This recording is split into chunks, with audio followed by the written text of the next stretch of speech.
Facts the soldiers had discovered made him weak in the knees and instantly hit him with the desire to go back to the life he'd loved. "Stay back and rescue the man," he said briskly to the others. "I'm going to take a closer look."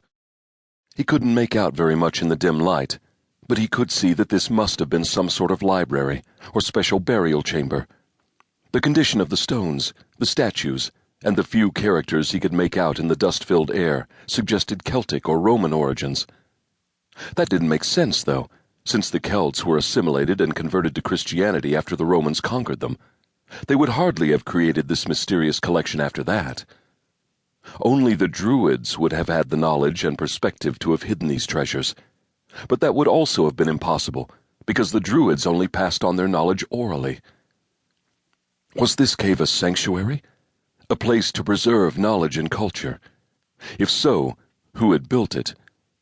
Questions shot through McClary's head like the salvos of a machine gun, but he wouldn't find any answers now, not under these miserable conditions. There were few people who knew as well as he that it wasn't the Romans and the Greeks, or the Germanic people, who had first shaped Europe. It was the Celts. True, the fate of Celtic independence was virtually sealed by Julius Caesar, but the culture and its natural religion continued for a long time, until Christianity became the prevailing doctrine in 4th century Rome.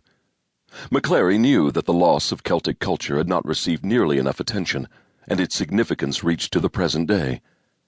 Was this the reason he'd happened upon these artifacts?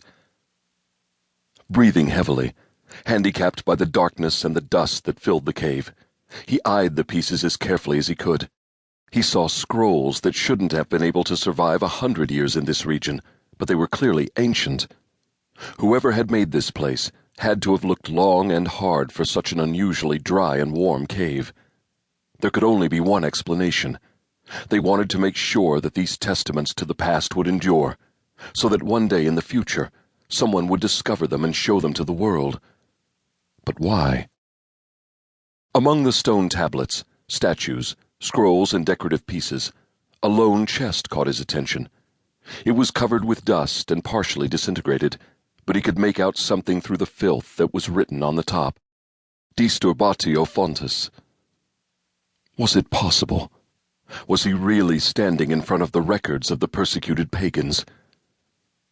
McClary knew that there were German troops in front of them, and Tito's troops behind. There was no way he could salvage these artifacts now, and there was very little time to stash them away.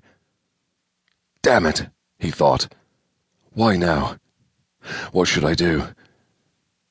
In spite of his confusion and frustration, McClary felt a familiar and welcome energy. It was as though he were standing in his lecture hall, surrounded by students hungry for knowledge, devouring his archaeological histories like fairy tales. "Major?" McClary jumped. For the briefest instant, he had been so lost in thought that he had forgotten this horrible war. He ordered Smith and Rudy to bring some new chests from the unit's supply over to hold the most important pieces, while he tried to think of a way to transport them securely through Austria, and then through France to England. The sheer mass of these invaluable cultural treasures created an almost insurmountable obstacle. He felt like one of his medics, who had to decide far too often who they could save, and who they had to leave to die. Even if he chose to transport some of the artifacts, it would be impossible to do so under these circumstances without destroying something, especially the parchment scrolls. The fact that they were in such good condition was a miracle. With the oxygen that had rushed in with the cave's collapse, the papyrus wouldn't last long. In ancient times, Egypt was one of the few places on Earth where papyrus could be preserved for an extended period without any special conservation method.